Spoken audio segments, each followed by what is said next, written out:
BNS की धारा 338।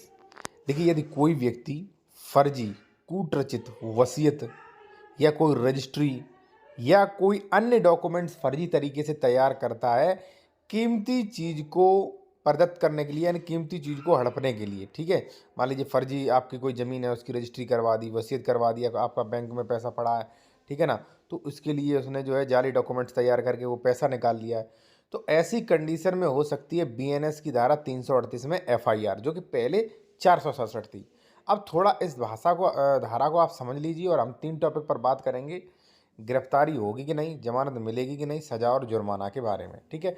और देखिए, अगर आप किसी भी मैटर में लीगल कंसल्टेशन चाहते हैं, किसी ने फर्जीवाड़ा किया है, एप्लीकेशन ड्राफ्टिंग करवाना चाहते हैं उसके खिलाफ एफआईआर के लिए, तो हमारा कॉन्टैक्ट नंबर वीडियो की डिस्क्रिप्शन में मेंशन किया गया है।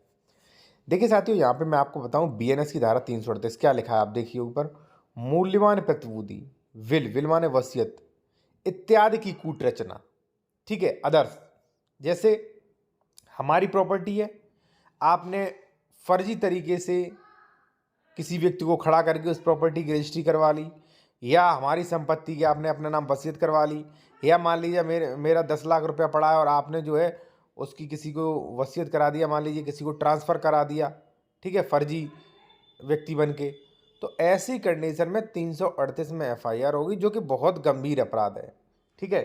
अब बात करेंगे इसमें गिरफ्तारी होगी कि नहीं, फर्स्ट पॉइंट। तो देखिए साथियों, इसमें जो है गिरफ्तारी होगी, ये संज्ञेय अपराध है, लेकिन नए कानून में असंज्ञेय कर दिया है, वारंट पे गिरफ्तारी होगी। अब गिरफ्तारी तो होगी लेकिन वारंट पे गिरफ्तारी होगी, ठीक है ना। सेकंड है कि जमानत मिलेगी कि नहीं। तो देखिए, ये अपराध जो है वो अजमानती अपराध है, इस पे आप अधिकार के तौर पे जमानत नहीं मांग सकते, ठीक है। अजमानती अपराध का मतलब है, अगर मान लीजिए जो भी आपके जज है उनका अगर मर्जी हुई, उनके विवेकाधार अधिकार पर डिपेंड करता है, और डिपेंड करता है आपने वास्तव में फर्जी फंसाए गए, आपके पास प्रॉपर एविडेंस है कि नहीं।